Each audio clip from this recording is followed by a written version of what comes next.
Some interesting statistics on the same thing that I researched last night was 65% of business professionals use some form of personal or professional social network. 65%, that's pretty high. 47% use social networks to connect with potential clients and market their skills. So 50% of businesses out there, professionals, are already using this media to connect with other people. And then 55% of social networks to share best practices with colleagues. So 55% of people use it to do that. So that's pretty amazing statistics. So next question is, what tips do you have for small business owners who want to get started with social networking? Where do you start? Yeah, I'd say the first thing is before you actually start using some of the tools and tactics, everyone says, oh, I should jump in Facebook, I should jump in Twitter, I should jump in LinkedIn. You want to clearly map out a strategy as to why you want to be involved. So what you want to get out of social media. And that really should revolve around identifying your goals, your measure of success, finding out where your customers are, your prospects are. The one thing that I will say about social media and just getting involved with social media is that it is a commitment of time and resources. So it may not be a financial, it's not like you're going out and buying an advertisement in a newspaper, but it's going to take up a lot of your time. So if you don't map out your strategy in advance before you get involved, and what might happen, or what happens more often than not, is people end up wasting a lot of their time. And as business owners, that is very valuable, and it's something that you have to consider. So. Yeah, I really couldn't agree more. I mean, kind of mapping out your strategy will really help you. I mean, it's a literal map. I mean, who are you trying to reach? Where are you going to try to reach them? If you're talking about a blog, let's say you run a company blog or something like that, identifying very clearly who is going to post to the blog, how often are they going to post, who's going to moderate the comments, a map for the moderation, what constitutes a comment on a blog that is offensive enough to be taken down, how do you manage that? Those are all things that you need to kind of outline beforehand so that when it does come up, there's not a lag in time for dealing with that. And yeah, I really couldn't agree more. Just mapping out as much as you can ahead of time will keep you from getting lost down the road.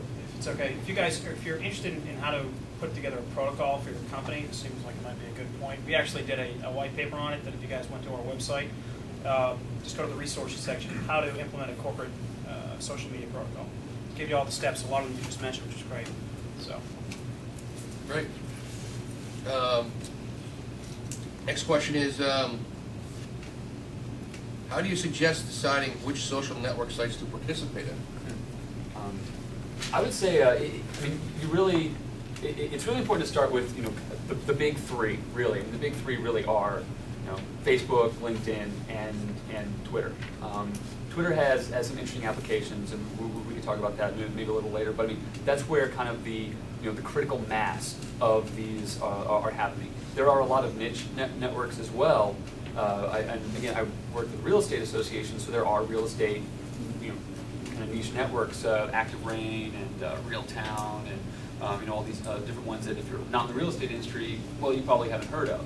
And there are a lot of them for any industry. Maybe identifying those as well.